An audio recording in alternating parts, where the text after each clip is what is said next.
da ngeen ko am au niveau des élections locales. Locales les résultats yu ngeen am se limite pratiquement à Dakar. Pas du tout. Pas du tout. Allez dans le département de Louga, vous trouverez des maires Taxawu Sénégal à Ndiagne. Vous allez à Goudiri, vous trouvez des maires socialistes. Vous allez à Kaolack, vous trouvez des maires socialistes. Vous allez dans le sud, vous trouvez des maires de Taxawu Sénégal. Les gens pensent que c'est Dakar seulement.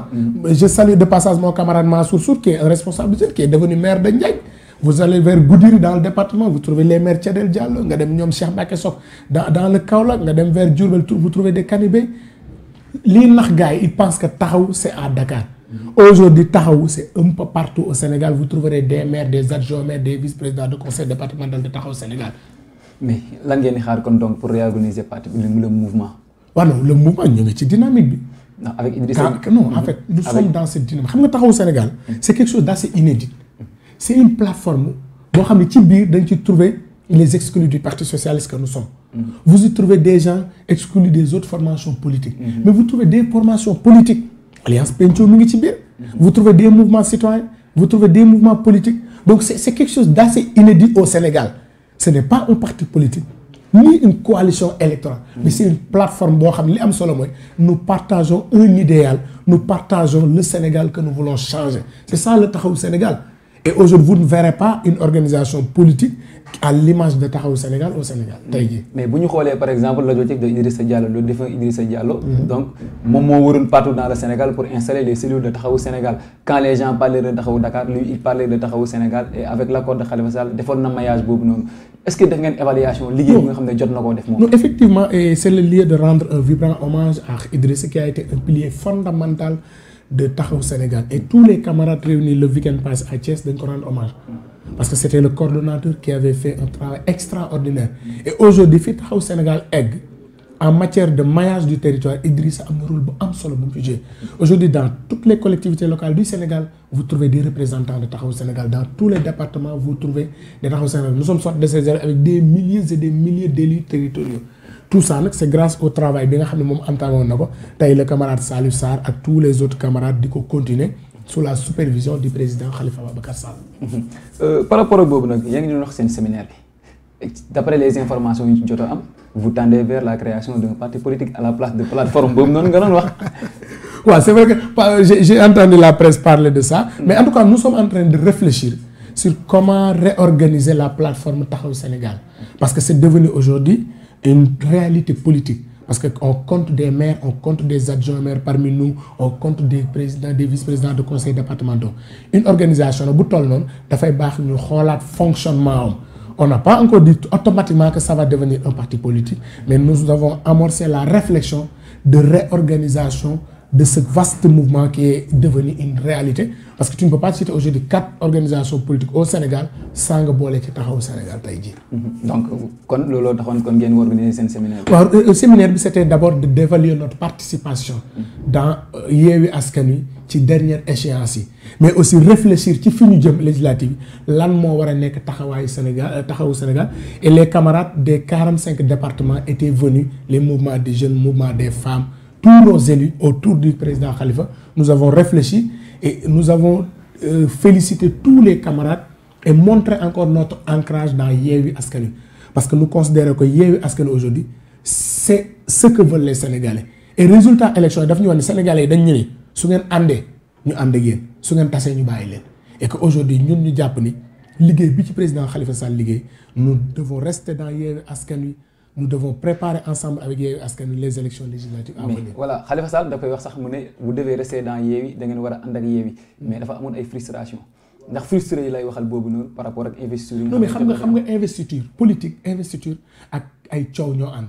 ndegam benn parti rek ci biir day am coow asamaak nag ay parti yu bari yoo xam ne bokkuñu fu ñu jógee bokkuñu xañ na peut-être gis-gis bokkuñu peut-être jëmukaay ñooñu bu ñu bëggee ànd du ñàkk mu am ay différents et bëñ ak làmmiñ ñoo dëkk ndegam ci biir famille day am jafe-jafe mais nag bu fekkee nag yow sa yaram fu ci metti nga dagg sànni bu yàggee dootoo deseetu dara dañuy waxtaan xool les manquements yi nga xam ne moo amoon ci élection yi naka lañ koy corriger pour ñu mën a continuer parce que nous avec Yewwi Askan Wi c'est une histoire pour le Sénégal et pour le Sénégal nous devons dépasser parfois nos positions personnelles et nos intérêts rien que pour servir les Sénégalais et je pense que c'est le message Et c'est le sens qu'il faut donner au message du président Khalifa et c'est compris par l'écrasante majorité des camarades. mais ñu jàpp ni loolu mise en garde la quoi.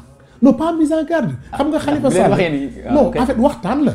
Nous la particularité que nous avons chez nous bu ñu toogee ki Khalifa qui soit président ou comme nu mu doon li ñu ko war a wax dañ ko koy wax moom it mu wax ñu ko dëgg googu ñuy waxante suñu biir moom moo ñuy permettre mooy consolider suñu ay relations. Donc c'était simplement dans ce sens et aujourd'hui nous devons nous saluer d'avoir un responsable qui parfois ose dire des vérités à ses propres militants wax leen ni fii ñu jëm nii lañ fiy demee. Et je pense que loolu c'est quelque chose à saluer et je pense que le président Sonko aussi def na ko bien avant Khalifa loolu li muy wane rek mooy nos leaders que ce soit Khalifa Sonko ñi ngi impulser une nouvelle dynamique de faire de la politique au Sénégal. nga jàpp ni peut-être loolu wanewul tiitaange si coalition bi. Non pas du tout tiitaange. ah ñi nga xam ne jotuñu leen woon investir. Non du tiitaange jotuñu leen investir te ñu jëm xam nga tànn fu mu amee am ñu fàtte. xam nga boo amee ay téeméeri di war ci tànn juróom dina am ñoo fàtte. mais c'est l'être humain qui est comme ça. Foog nit ku ne xaw a gis sa bopp mais li am solo mooy nous parvenons toujours à nous retrouver autour de l'essentiel avoir de larges consensus être d'accord sur tout mënta ne mais être d'accord sur l'essentiel et je pense que Yewwi Askan Wi est dans cette dynamique et c'est le lieu de féliciter de saluer la responsabilité de tous les leaders qui composent cette coalition. waaw comme ni nga ko waxee ñu duggaale tous comme ñu ngi woon ci élection locale yi Grand Yoff bi nga dëkk ngeen gagné ko haut la main ban sentiment nga am ak menaces yi nga xam ne amoon na ci coow li nga xam ne amoon na ci au sein de la coalition taxaw dañuy reconduire Madiop duñu reconduire Madiop Boubacar Camara génn et cetera loolu. waaw mais bi may mujj fii. dama ne la Grand Yoff bërëb bu kay mbaam la rek. waaw waxoon nga ko de. dama la ko waxoon fii. coow li day bari rek mais bu pënd ba wuree ku ne xam nga ko la mën. maintenant nag élection moom coow li dina bari ku ci ne di nga wax bëgg naa mais li amoon solo rek ñun xamoon nañu li ñu liggéey Grand Yoff xamoon nañu relation yi ñu am ak waa Grand Yoff xamoon nañu encourage bi président Khalifa Sall am Grand Yoff donc Grand Yoff nag du dëkk boo xam ne da ngay toog sa ruq rek di jaay intellectuel bàyyi ba élection jot rek nga ñëw yaakaar ne mën nga jaar seen bi da ngay toog sa ruq rek bàyyi ba élection jot nga indi sa xaalis pour tuur ko askanu Grand Yoff non nous avons un peuple assez mûr un peuple assez mature et je salue aussi la maturité de la classe politique de Grand Yoff cette année parce que def nañu élection ba jeex kenn déggu fa yenn histoire yi kenn déggu fa yenn coow yi et bi élection yi jeexee ci ngoon gi candidat yëpp félicité nañ le vainqueur et ça c'est une leçon que Grand Yoff a donné à tout le Sénégal donc ñu ngi encourager tous les candidats nous avons de bonnes relations que ce soit Cheikh que ce soit Adama Mora ñoom ñëpp mais tey yàlla def na c'est Madiop qui a été reconduit il faudrait que tout le monde se retrouve autour de lui pour qu'on puisse servir Grand Yoff. maintenant parlons du bilan Madiop boobu noonu bi nga xam ne peut-être moo ko reconduire ñenn ñi jàpp ne du bilan bee tax ñu reconduire ko dafa bénéficier wu ci vague Yewwi Askan Wi moo taxoon mu nekkaat candidat parce que en termes de réalisation donte que def na mais li des dafa bari trop. mais dama lay wax ni Madiop à Dakar tu dois compter 3 maires yu ko fi gën bilan et il est à son premier mandat et les autres l'ont dit il s'agit pas tey moom bu dul woon Yewwi ñu demoon avec taxaw Madiop il allait gagner Grand Yoff parce que dañu ko fa liggéey aujourd'hui il y a des infrastructures xam nga gars yi dañu ñëw ni wax leen ñu dégg ñun ñu ni leen wan leen ñu gis xam nga kii wax ñu dégg wan gis leen tey quand on me dit le bilan de Madiop mais la maison de la jeunesse et de la culture c'est quelque chose d'assez visible. La maternité de Grand Yoff, c'est quelque chose d'assez visible. La maternité de Khar Yalla, le marché Arafat, l'état civil, l'esplanade des grandes artères au niveau de Grand Yoff, la réfection des écoles au niveau de Grand Yoff, pour n'en citer que ces réalisations-là, c'est quelque chose d'assez visible. Il a fait des choses qu'aucun maire n'a eu à faire à Grand Yoff. Et c'est ce que le peuple de Grand Yoff a compris. Comme au Sénégal, nous, politiciens, nous devons comprendre nous avons maintenant un peuple assez mature. Gis nga bi nit ñi di wax le maire Madiop avec ses équipes, ils sont partis à la rencontre des populations. wan leen bi ngeen ñu dénkee lii la ñu def mais ce peuple assez mature assez responsable xam nga lu mu ñu daan wax bu ñu demee lu coow li bari ñun xam nañ fan la ñuy voter xam nañ li ngeen liggéey et c'est ce bilan là qui a été sanctionné positivement par le peuple de Grand Yoff au-delà même maintenant de Yewwi qui vient le président Khalifa mais il a un coefficient personnel en termes de présence en termes d'appui mais en termes d'écoute de ces populations et le maire Madiop aujourd'hui fait partie des meilleurs maires du Sénégal. Par rapport ak loolu noonu si say promesses ñu gis ni amoon na problème ak coow ak les tabliers yi nga xam ne ñoo nekk au niveau de Grand Yoff mu nekk encombrement bi nga xam ne voie publique bi ñoom ñu ngi koy def mu juróon coow am ñeneen ñu nga xam ne accepté nañ mais projet boobu noonu fu mu ci toll. waaw mais xam nga ni tey boo seetee ni ñu campagne ren c'est une campagne assez inédite parce que c'est un maire qui a tenu à dire la vérité durant toute la campagne il leur disait bu ma fi toogee dañ koy defaraat si vous n'êtes pas d'accord vous pouvez ne pas voter pour moi rare na nga gis candidat bi tenir discours boobu de. discours mandooram la jël rek. moom la en fait loolu la doon wax nit ñi. discours mandoor na Khalifa Sall en 2014 il le disait partout pendant la campagne. xam nga tey pourquoi nous allons gouverner à l'aise parce que nous avons tenu un langage de vérité au peuple de Grand Yoff. et marché beeg fépp dañ leen doon wax fii moom ni mu toogee baaxul dañ koy defaraat. si vous êtes d'accord vous votez pour nous si vous n'êtes pas d'accord vous êtes libre de voir quelqu'un d'autre. et on a vu que ce peuple a été très réceptif à ce discours. Aujourd'hui nous avons mis en place le bureau municipal, les commissions sont en train de se réunir. Nous allons entamer la réflexion. Woo tablier yooyu yëpp woo waa marché bi pour ñu waxtaan parce que tey jàpp nañu ne nag dëkk yi foog ñu defaraat ko mbedd yi ni mel du yoon maire daf ko doon wax.